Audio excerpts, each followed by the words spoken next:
C'est un aliment du quotidien dont nul n'imaginerait se passer dans les rues de Yaoundé. Le pain, une denrée de plus en plus rare et de plus en plus chère depuis l'explosion des cours du blé. Mais ici, dans les fours de cette boulangerie, de nouvelles farines pourraient bientôt remplacer le blé.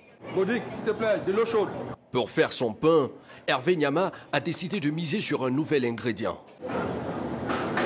Le manioc, mélangé ici à une farine de patates douces.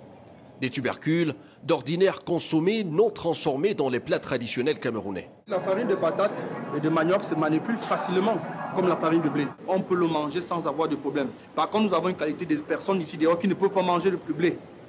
Pourquoi on dit? Parce que le blé a un produit, une substance qu'on appelle le gluten. Le manioc made in Cameroun, utilisé comme alternative au blé importé. Jusqu'alors, Hervé et sa hiérarchie n'y avaient même pas pensé. Mais la hausse du prix du sac de farine de blé a tout changé. Il est passé en quelques jours d'un peu moins de 30 € à environ 40 € les 50 kg. Une hausse provoquée par la baisse des importations depuis le début de la guerre en Ukraine. D'où l'apparition de ces nouveaux pains à la patate et au manioc. Nous sommes en phase d'expérimentation, c'est-à-dire que pour voir comment est-ce que ça va se comporter. Mais le retour que nous avons jusqu'ici, je peux dire, il est très positif. La crise ukrainienne est un élément qui nous a boosté. Ayant vu donc la flambée de la farine du blé, ça nous a boosté à accélérer la production et l'utilisation de la farine typiquement locale. 2 € le pain de patates douces, 1 € celui au manioc. Des prix bien supérieurs au traditionnel pain de blé. Mais la clientèle est au rendez-vous, séduite par l'idée de consommer des ingrédients locaux. Des pains à base de farine bio, je trouve que c'est intéressant, c'est bien parce qu'enfin on va consommer du local. Nous devons commencer à consommer des produits de chez nous. Le manioc pourrait-il à terme définitivement remplacer le blé? Certains producteurs en rêvent. Ce tubercule, facile à faire pousser sur des sols pauvres, résiste aux chaleurs tropicales. Mais il est vulnérable à certaines maladies comme la mosaïque du manioc ou la striure brune, qui peuvent décimer toute une récolte. Pour 22 000 hectares de terres cultivées, le Cameroun produit environ 5 millions de tonnes de manioc chaque année, dont d'énormes plantations comme celle-ci, à une centaine de kilomètres de la capitale. Il faut bien nettoyer avant de récolter. Depuis 2014, Rosalima cultive le tubercule dans ses 140 hectares de plantation. Une production abondante à chaque récolte, malgré le manque de machines agricoles sophistiquées.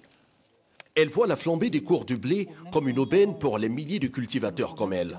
Il y a des variétés qui donnent 30 tonnes à l'hectare et d'autres qui font 35 tonnes à l'hectare. Les producteurs de manioc peuvent répondre à tout type de demande, que ce soit à l'intérieur du pays, que ce soit dans la zone CEMAC, que ce soit en Afrique et voire à l'Occident. À condition que le gouvernement nous apporte un appui dans la mécanisation. Avec l'arrivée de la guerre de l'Ukraine, où la farine de blé a grimpé tout d'un coup. Chaque jour, mon téléphone n'arrête pas de sonner. Madame, est-ce que vous pouvez me livrer 10 tonnes de farine de manioc? Est-ce que vous pouvez me livrer 20 tonnes de farine de manioc? Nous pouvons faire booster l'économie du Cameroun en cultivant le manioc. La culture du manioc était déjà en plein boom dans de nombreux pays en Afrique avant la crise ukrainienne. La FAO a bien alerté sur des risques d'appauvrissement des sols liés à sa monoculture intensive. Mais ces mises en garde n'ont pas freiné l'ardeur des producteurs locaux. Dans cette coopérative qui transforme des dizaines de tonnes de manioc en farine, le rythme s'est accéléré. Le procédé de fabrication reste encore presque entièrement manuel. Et les producteurs de manioc appellent de leur vœu une mécanisation qui leur ferait changer d'échelle de production. Par mois, quand on transforme, on peut avoir 5 tonnes, 3 tonnes. Si on a suffisamment de machines, le Cameroun n'aura pas un problème de farine de manioc. Ça va remplacer le blé facilement parce que beaucoup de gens vont comprendre et tout le monde va s'aligner à la farine du manioc.